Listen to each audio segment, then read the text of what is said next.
Pada akhir abad ke-19 Masehi, paham-paham nasionalisme dan demokrasi mulai masuk ke kawasan Asia.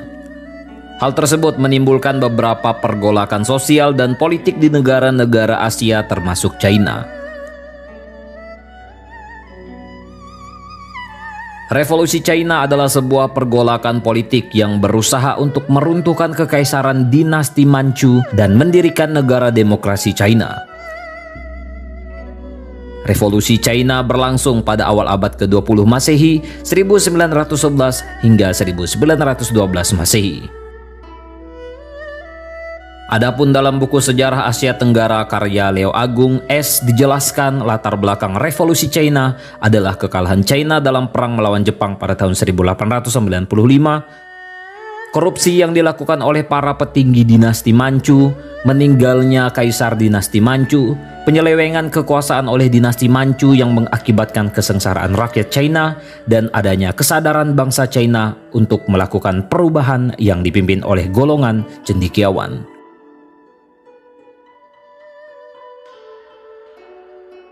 Pada awal abad ke-20 Masehi muncul organisasi-organisasi yang bercita-cita untuk melakukan revolusi dengan menggulingkan kekuasaan dinasti Manchu. Salah satu tokoh revolusi yang berperan vital dalam revolusi China adalah Sun Yat-sen. Sun Yat-sen memiliki sebuah ajaran bernama San Min Chui atau Tiga Asas Rakyat. Ajaran San Min Chui berisi nasionalisme, demokrasi, dan sosialisme. Dalam ajarannya, Sun Yat-sen mencita-citakan terbentuknya Republik China yang diperintah dengan demokratis.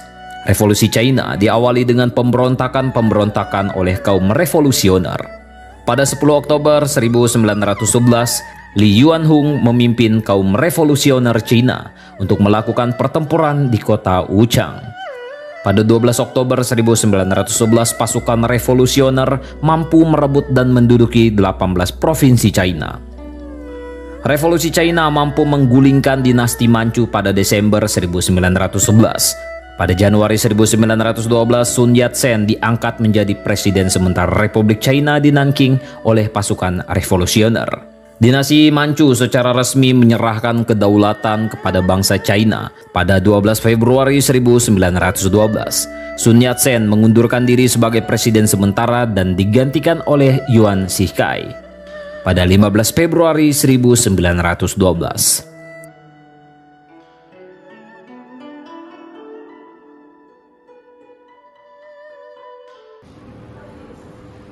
Baiklah, adik-adik kembali ke sini ada kelompok 3 yang akan memaparkan presentasinya. Kelompok 3 akan bicara tentang revolusi Cina ya dimulai tahun 1911 ya yang menjadikan Cina seperti sekarang ini ya Republik Rakyat Tiongkok. Dan kita nggak boleh bilang Cina lagi karena kita menyebutnya dengan Tiongkok.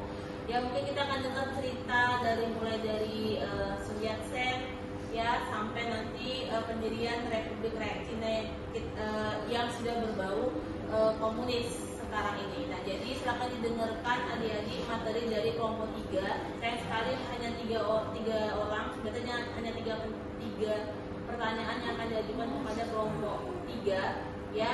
Tapi saya kembalikan kepada kelompok 3, kalau mau lebih dari itu juga silakan. Tetapi yang wajibnya hanya 3 masing-masing. Oke, tanpa berlama-lama lagi, waktu dan tempat saya pisahkan dengan moderator. Oke, baik teman-teman. Assalamualaikum warahmatullahi wabarakatuh. Selamat siang. Yang terhormat kepada Ibu Dara Lestari Cinta Utami Ginting SSMA sebagai dosen pengaku sejarah Asia. Materi kami yang akan kami paparkan adalah revolusi Cina tahun 1911 sampai 1949. Dengan awalan perkenalkan saya sebagai moderator Muhammad Faril Najib Barsya NIM 2507060023 yang akan dilanjutkan oleh teman saya. Perkenalan saya. Saya Keisha Tasabila Sibun dengan NIM 2507060057. Saya Dewi Adlanita Somin dengan NIM 2507060023. Baik, terima kasih teman-teman kelompok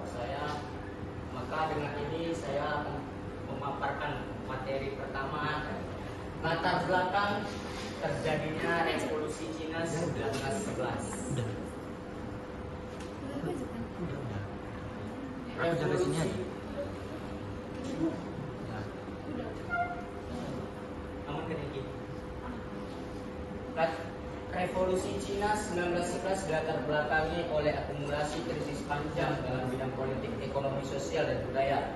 Pemerintahan dinasti Qing yang korup dan lemah, tekanan kolonial barat yang menghina kedaulatan Cina, gagalnya reformasi internal, meningkatnya kesadaran nasionalisme rakyat Cina, ketimpangan sosial dan penderitaan rakyat kecil.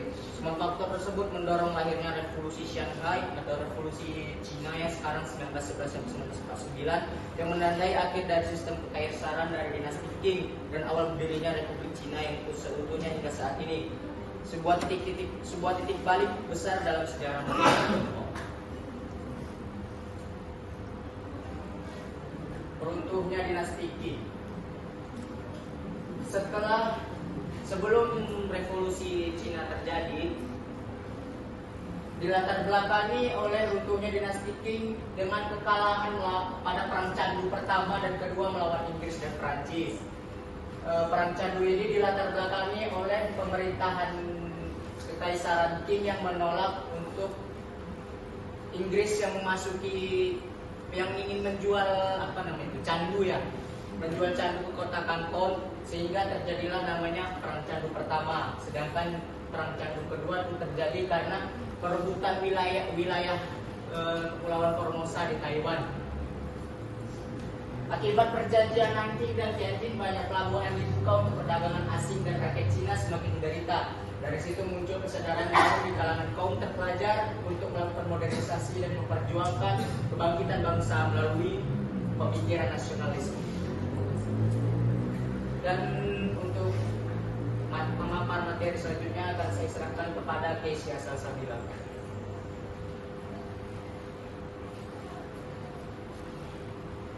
Baiklah teman-teman semuanya, di sini saya akan menjelaskan tentang revolusi Shanghai. Revolusi Shanghai yang terjadi pada tahun 1911, yaitu revolusi yang berhasil menggulingkan kekuasaan dinasti Qing serta mengakhiri sistem kekaisaran di Cina.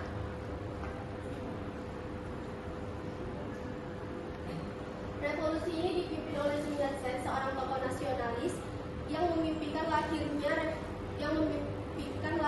Cina baru yang bebas dari kekuasaan asing dan pemerintahan yang feodal. Melalui organisasi Tongmengyu, Sun Yat-sen memperkenalkan 3 asas rakyat, yaitu nasionalisme, demokrasi, dan kesejahteraan rakyat. Gagasan inilah yang menjadi dasar ideologis dari pergerakan revolusi melawan dinasti Qing. Puncaknya terjadi pada 10 Oktober 1911 ketika meletusnya pemberontakan Wuchang yang memicu gelombang revolusi di berbagai provinsi. Dalam waktu singkat, banyak wilayah Cina yang melepaskan diri dari kekuasaan dinasti Qing. Pada akhirnya, pada tanggal 12 Februari 1912, Kaisar Buddha Puyi secara resmi turun tahta dan Republik Cina diproklamasikan dengan Sun Yat-sen sebagai presiden sementara. Lalu era Warlord pada 1916 sampai 1927. Kematian Yuan Shikai, seorang pemimpin militer yang sempat mengambil alih kekuasaan dari Sun Yat-sen pada tahun 1916. Cina terpecah menjadi beberapa bagian yang kemudian dikuasai oleh para panglima perang. Oleh karena itu, negara Cina kehilangan kekuasaan politik serta pemerintah pusat di Beijing lemah dan tidak mampu mengontrol provinsi. Menurut Leo Agung, pada tahun 2015, era ini dikenal sebagai masa fragmentasi kekuasaan di mana rakyat hidup dalam ketidakpastian dan dominasi asing semakin menguat melalui kekuasaan ekonomi dan militer. Pada masa inilah muncul 2 kekuatan besar, yaitu Kuomintang dan Partai Nasionalis Cina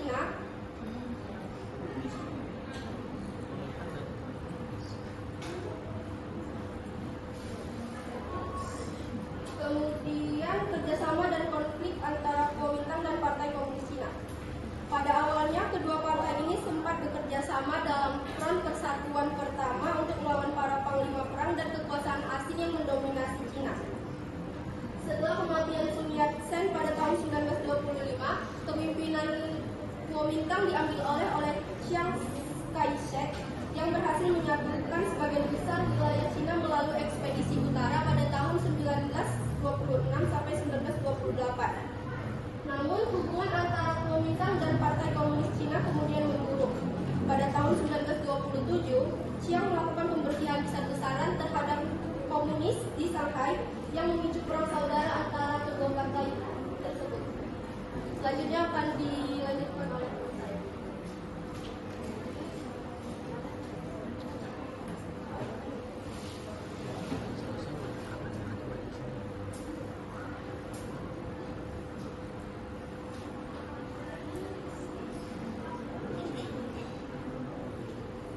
Jadi pada selanjutnya, perang antara Cina dan Jepang pada tahun 1911, 1921 sampai 1945. Nah, pada tahun ini Jepang mulai menginvasi wilayah Manchuria Cina. Serangan ini menjadi awal penderitaan bagi rakyat Cina.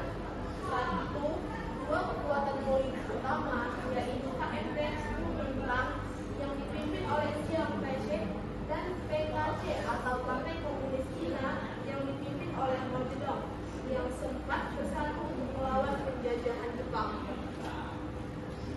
Namun, persatuan itu tidak bertahan lama karena adanya perbedaan ideologi dan kepentingan politik. Perang melawan Jepang menghancurkan ekonomi Cina dan menewaskan jutaan rakyat. Meskipun begitu, Partai Komunis Cina justru memanfaatkan situasi ini untuk memperkuat pengaruhnya di pedesaan, membangun dukungan dari rakyat kecil dan menyiapkan basis kekuatan yang nantinya menjadi kemenangan mereka. Nah, jadi teman-teman, perang ini bukan hanya konflik militer, tetapi juga momentum politik yang mengubah keseimbangan kekuatan di negeri Cina. Next. Kemenangan komunis tahun 1949. Setelah Jepang kalah pada tahun 1945, perang saudara di Cina kembali pecah antara KMT dan Partai Komunis Cina. Kali ini, Mao Zedong dan Partai Komunis menggunakan strategi perang gerilya serta dukungan luas dari petani untuk melawan pasukan Chiang Kai-shek. Nah, kekuatan utama Partai Komunis Cina ini ada pada dukungan rakyat bawah dan organisasi yang kuat di pedesaan. Sedangkan KMT melemah karena korupsi dan kehilangan kepercayaan rakyat. Akhirnya, pada tanggal 1 Oktober 1949, Mao Zedong memproklamasikan berdirinya Republik Rakyat Cina di Beijing. Nah, kemenangan ini menandai akhirnya negara komunis terbesar di dunia dan menjadi titipan besar dalam sejarah Asia. Karena sejak saat itu, ideologi komunis mulai memiliki pengaruh besar di kawasan ini. Sekian pemaparan materi saya kembalikan kepada masyarakat. Baik, terima kasih Azza. Maka saya akan sendiri membaca kesimpulannya. Maka dari semua materi yang telah kami paparkan tadi, kesimpulan yang dapat kami ambil dari revolusi Cina 1911 sampai menjadi sosialisasi Cina yang besar hingga saat ini, yaitu revolusi Cina merupakan hasil dari ketidakpuasan rakyat terhadap sistem feodal yang korup dan ketimpangan sosial yang parah. Tokoh-tokoh penting seperti Sun Yat-sen, Chiang Kai-shek, dan Mao Zedong memiliki peran besar dalam perubahan tersebut. Revolusi ini mengubah Cina menjadi negara komunis modern dan menjadi tokoh penting dalam sejarah politik dunia. Sekian dari pemaparan kami ini, maka saran dan kutipan maka akan saya ambil alih juga. Sarannya adalah kajian tentang sejarah Cina perlu terus dilakukan dengan pendekatan yang lebih luas agar pemahaman tentang perubahan sosial dan politiknya semakin mendalam. Peneliti sarankan untuk menggunakan sumber primer dan perbandingannya dan perbandingan internasional. Dan kata kutipan dari kelompok kami adalah berterima kasihlah pada masa lalu, karenanya kamu bisa lebih memahami apa yang harus kamu hindari. Terima kasih dari pemaparan kami. Sekian, kalau kami ada salah kata, tingkah maupun perbuatan, kami mohon maaf. Bila taufik wal hidayah. Assalamualaikum warahmatullahi wabarakatuh. Oh ya, lupa, sorry. Apakah dari pemaparan kami ada yang mau bertanya?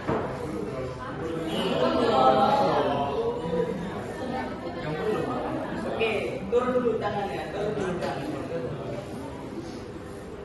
5, 4, 3, 2, 1. Saufa, Ririn, sama Sis.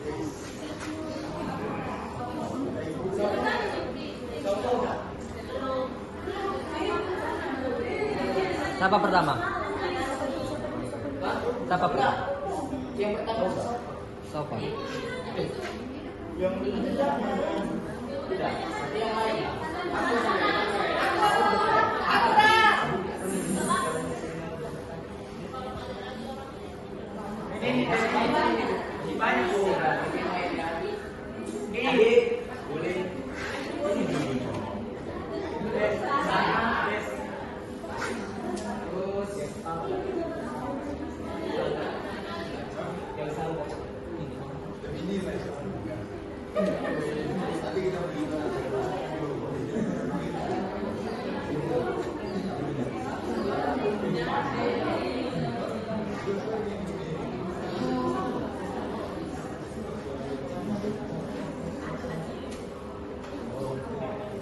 Dipersilakan kepada Ririn agar menanyakan dari nama materi yang terlebih dahulu. Perkenalkan, nama saya Dewi Oktaviani, NIM 2507031, perwakilan dari kelompok 8. Saya ingin bertanya kepada Dewi Aganita Sormin, apa peran Mao Zedong dalam kemenangan komunis di Cina? Itu saja. Terima kasih. Terima kasih Ririn sudah mau menanyakan apa dari pemaparan materi kami, dan selanjutnya untuk Adit. Silakan Adit, apa yang ingin ditanyakan dari materi?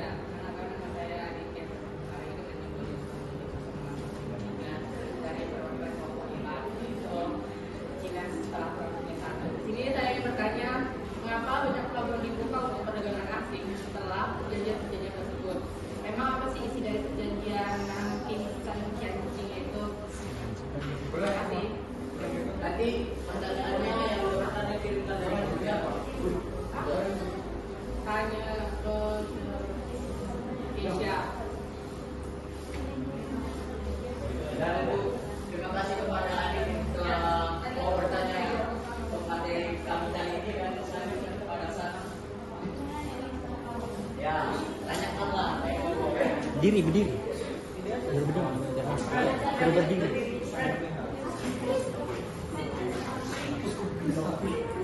Sudah lapar lah, tambah satu lagi.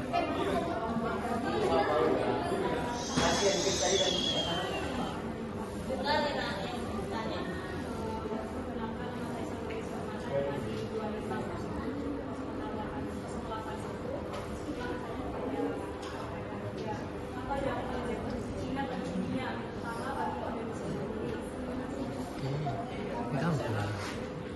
nanti yang mau bertanya kirimkan ya dari grup apa yang mau ditanyakan kepada kami. Dan pertanyaan terakhir lah bonus satu untuk Chris. Nama saya Chris Ginting, NIM 25006. Jadi pertanyaan saya mau bertanya kepada panel, apa pelajaran yang dapat diambil dari revolusi Xinhai bagi negara-negara berkembang seperti ini? Oke, terima kasih Chris yang telah menanyakan apa yang telah kami jelaskan tadi materi kami. Dan berakhirlah presentasi kami hari ini. Lebih dan kurang kami atas pemaparan ini kami mohon maaf bila salah kata dan segala kami kurang menyenangkan. Assalamualaikum warahmatullahi wabarakatuh.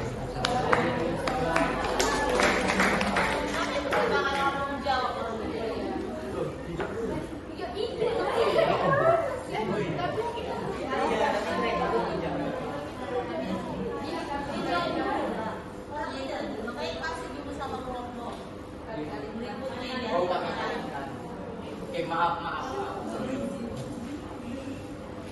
Maka kami akan mengalihkan kepada kelompok sebelumnya untuk menjawab pertanyaan.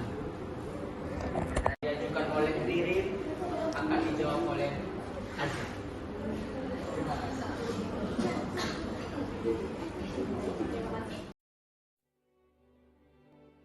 Cina adalah salah satu dari peradaban-peradaban pertama di muka bumi yang awalnya berkembang di lembah subur Sungai Kuning.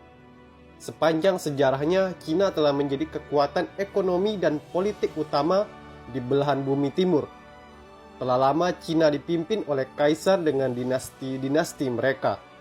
Namun dengan bergeraknya waktu, zaman modern telah datang dan kelak akan mengubah peradaban tua ini secara masif. Sebelum membahas revolusi Xinhai, kita harus mengetahui terlebih dahulu latar belakang dan alasan revolusi ini.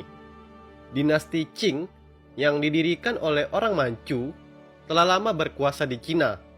Namun, seiring bergeraknya waktu ke abad 20, dinasti Qing mengalami kemunduran. Kebijakan isolasi dinasti Qing membuat Cina tertinggal dari segala aspek, dari teknologi, ekonomi, hingga politik. Jika dibandingkan negara-negara Eropa dan juga khususnya Jepang, tetangga terdekat Cina. Hal ini semakin jelas terbukti setelah terjadinya pemberontakan Boxer serta Perang Cina-Jepang pertama.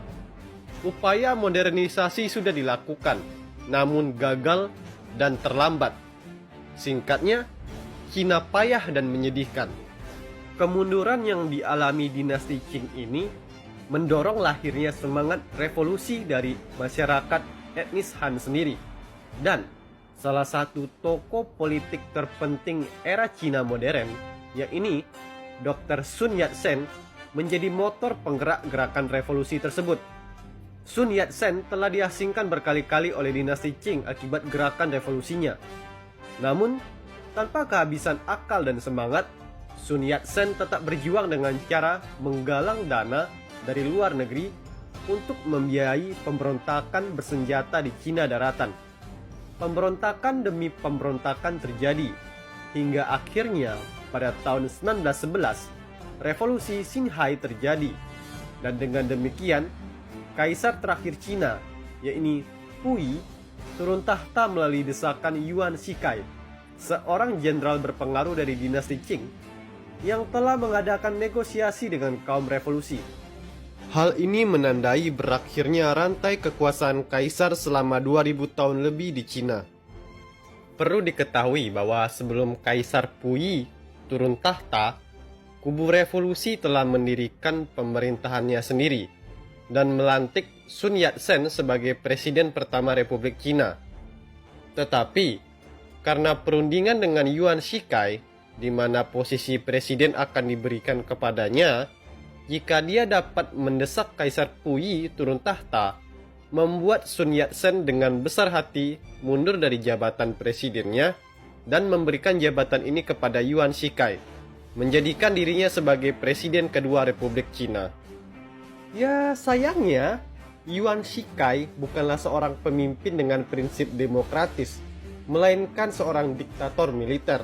Dia menjadi berambisi dan akhirnya bersikap otoriter, mengasingkan kembali Sun Yat-sen karena perbedaan paham politik. Tidak cukup dengan itu, si gemuk kampret satu ini malah mengangkat dirinya sebagai kaisar baru dan mendirikan dinastinya sendiri. Namun, pemerintahan dinastinya berakhir cepat karena kematiannya yang tak terduga. Akibat tindakannya dan juga kematiannya, Cina menjadi tidak stabil, membuat banyak pemimpin regional mengangkat senjata sendiri dan menjadi pemimpin berdaulat di daerahnya masing-masing. Dimulailah Warlord Era, di mana Cina kembali pecah ke dalam perang saudara. Tindakan Yuan Shikai mengangkat dirinya sebagai kaisar saja telah membuat pecahnya pemberontakan di daerah tertentu. Dan ketika Yuan Shikai wafat, maka pecah sudah kesatuan Cina. Ya, rasanya bukan Cina namanya kalau tidak ada perang saudara ya.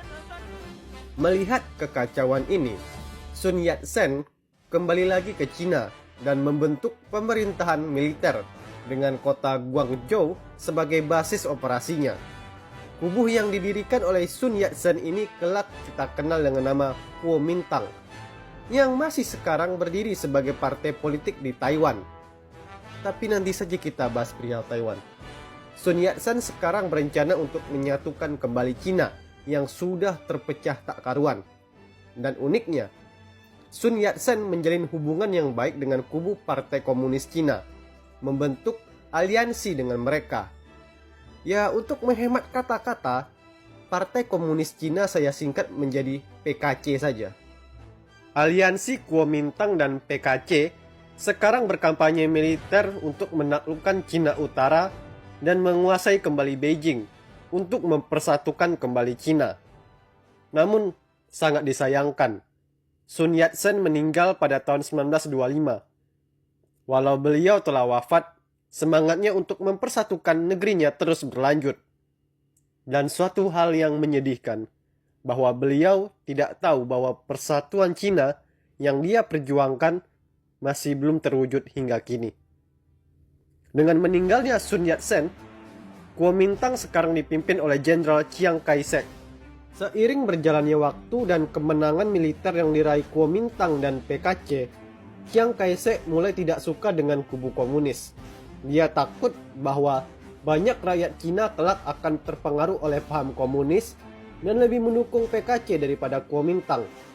Hal ini memicu pembantaian Shanghai, di mana para anggota PKC di kota Shanghai ditangkap dan dibunuh. Kejadian penting ini akan memicu perang saudara Cina.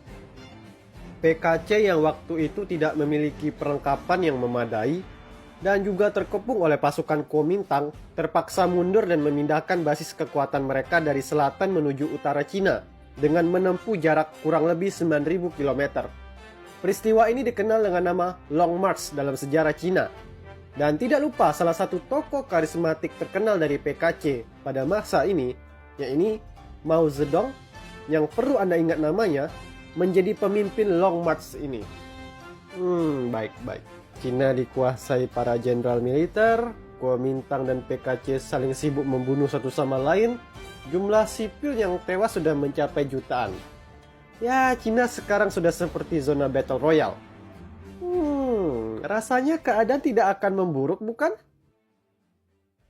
Surprise, motherfucker.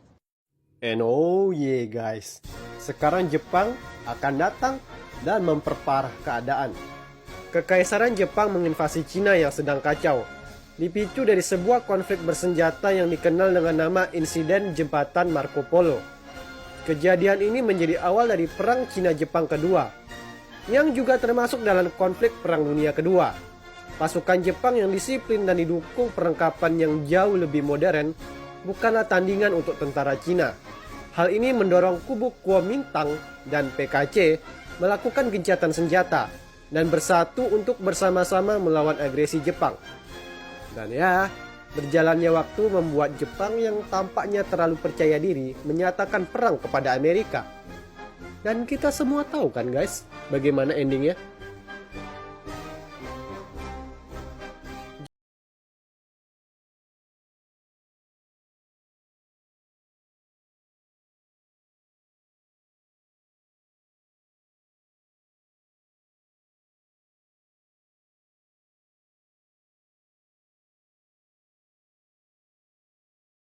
Halo bunda-bunda online. Jadi kerja tugas cowok harus ada flashnya biar agak abas tadi. Kamu buat SW ya bunda ya? Bunda mau buat SW. Ini kan Kelas kali cowok pinter dan juru kerja gampang. Kok ini malah kesini? Allahu Akbar. Tadi ini kan